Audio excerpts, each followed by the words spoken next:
where we're at here. Oh god. Oh dear. There we go. Oh. There. Try and get this going. Where did I last leave off? Day 7, I suppose. Okay. Oh. Oh no. Your electricity bill will be sent out on the 24th. Please make sure you have the $8,000 needed. That's a lot of money. Jill is curious about a Daruma she saw. Getting one will prevent her from becoming too distracted. So, a Daruma? You're Jill, right? Yep, that's me. Donna has talked quite a bit about you. Really? And I guess you must have a few questions for me, am I right? Mostly concerning the closure warning Valhalla got. Can you disclose any information? I shouldn't, but you have the right to know. Thanks.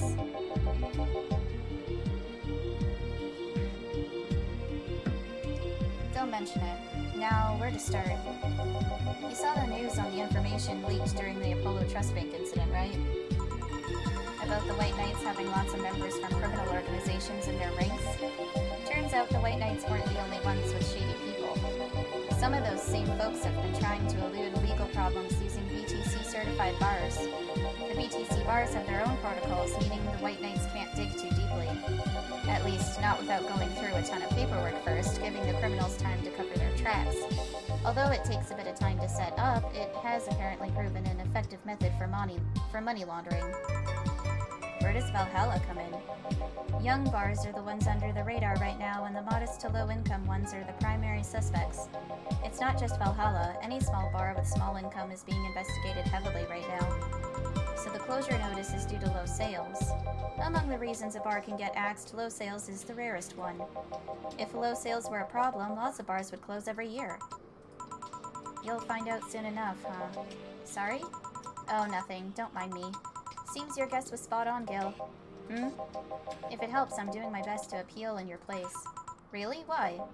Most of Glitch City's bars are a pain in the ass. They constantly give reports of chemical damage or shady drinks. This is one of the few places from which I almost never receive complaints. The closest thing to a recent complaint was that whole Farmer Fabrics affair from a little while ago. So much saliva. I wouldn't get my hopes up, though. Especially since the BTC will try to save face by axing as many suspects as possible. Knowing you're making an effort is enough. Thanks. Can I get you anything else? Now that I remember, the recipe book is a drink created here, right? Oh yeah, the suplex. Get me one of those, please. Sure. Let's give Brian a suplex. I feel like that's a reference, but I honestly don't know.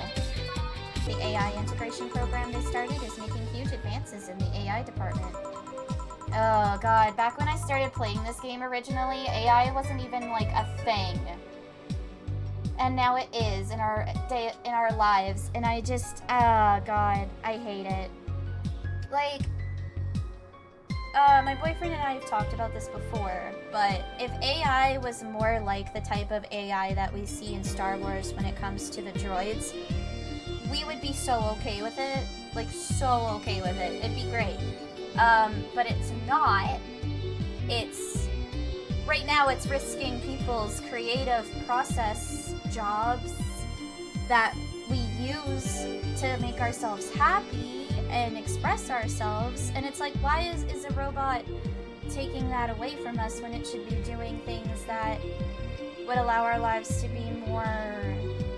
I don't know, fulfilled by allowing us to get rid of some of the, like, what's the word I'm looking for? Not trivial, it starts with a T, though. Tedious. Tedious things that are hard for humans to do and difficult because they're tedious and annoying. Like, that's what we should be using AI for, is that kind of stuff. Not making shitty art, because the AI art, I don't think is that good. Like, not in comparison to somebody who actually has honed their craft and spent the time developing their skills. But that's just me. You just reminded me of my grandpa. He used to eat Bronson roots every afternoon. He said they made him stronger. Bronson roots have more nutrients per gram than most vitamin supplements. Your grandpa knew what he was doing.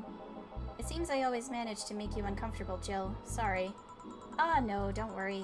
Although I guess it's mostly because I can't wrap my mind around the whole taking a human life thing. Knowing you've killed people and are now talking to me here, it's weird.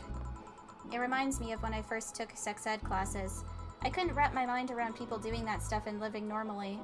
Unlike with sex ed, it's better that you stay that way, mind you. Taking lives is not something you should get used to.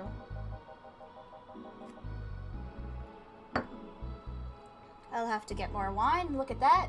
I've already drank quite a bit of it.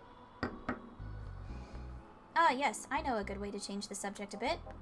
Would you like to hear about the most dangerous bounty hunter in the city? The way you said that was like offering a tale to a bored kid, but yeah, I'd like to hear that one. You see, there was actually a bounty hunter organization in this city not too long ago.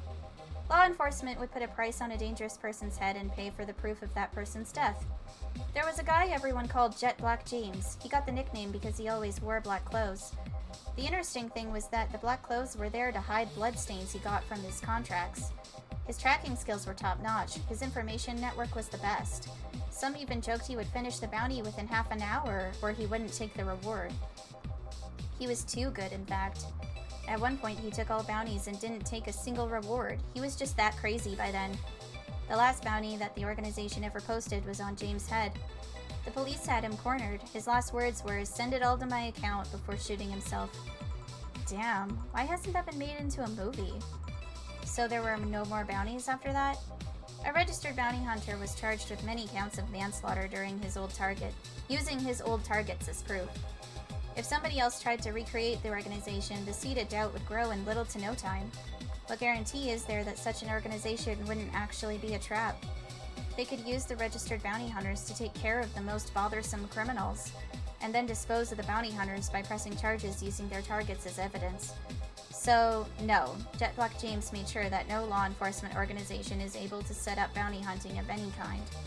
Ever since then, everyone crazy enough to be a bounty hunter works independently. Were you part of that organization? I've actually had those suspicions.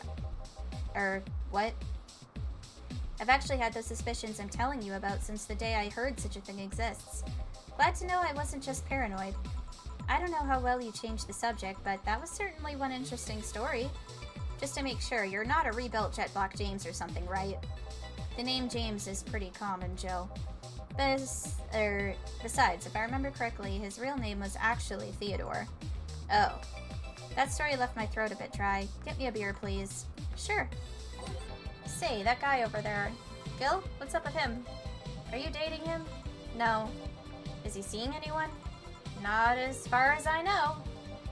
With only the slightest bit of encouragement. Do you think he... No, never mind, I said nothing. Thank you for everything. Please come again. That biker boy was gay. 100% gay. And he thought Gil was attractive. And he wanted to know if Gil was gay. Or at least bisexual. Yeah. Has anyone done fan art of that? I feel like somebody has.